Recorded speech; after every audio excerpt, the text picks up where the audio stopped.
The most obvious way in which you see the rise of the sexologists and their influence amongst the British public is with the publication of Mary Stopes' infamous sex guide in 1919 called Married Love.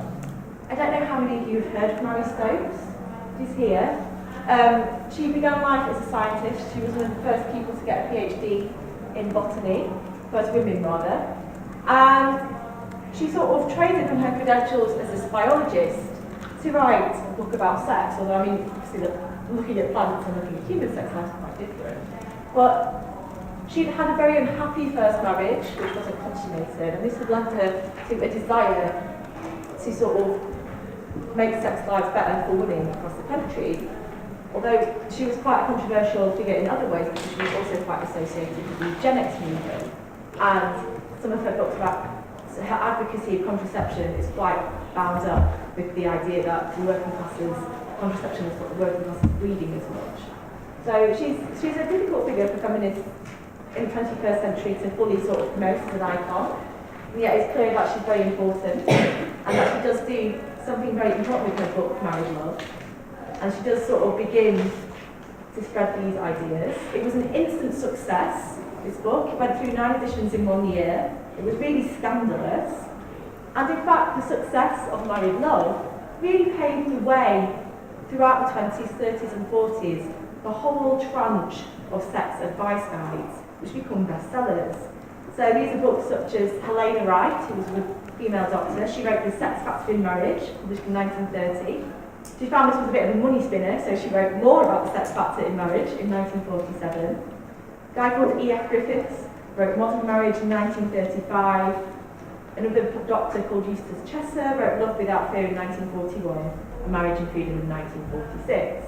Laura? What year did she publish Married Love? 1919. And I think the success of these books, and certainly if you're interested in writing an essay about the issues in this lecture, it'd be worthwhile having a look at one of these books.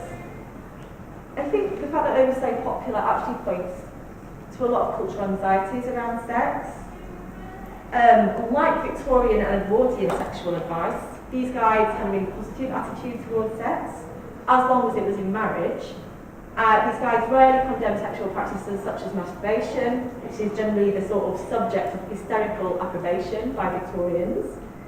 But I think it's really also important to appreciate that the progressive nature of these guides in the interwar period has its limits.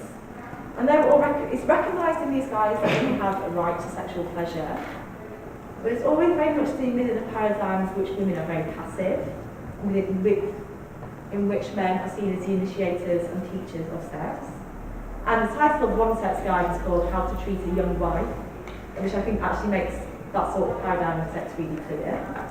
Certainly Mary Stopes and most of these writers are very dismissive of homosexuality and tend to view it as a perversion or a medical disorder. And furthermore, perhaps somewhat ironically, historians such as Marcus Collins and also some radical feminists such as Sheila Jeffreys pointed out that the actual new expectations of women to enjoy sex in itself could be quite a constraint or experience as slightly oppressive. And this is because it's the idea that there is so much pressure now in the 20s, 30s and 40s for women to have exciting sex, which results in orgasm, which is best thought simultaneous. There's all these sort of quite prescriptive ways of what a good sex life is.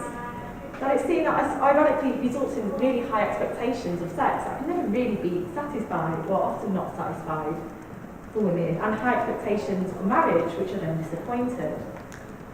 So I think it's important to understand that these guys are certainly quite progressive, but we shouldn't overstate their radicalism.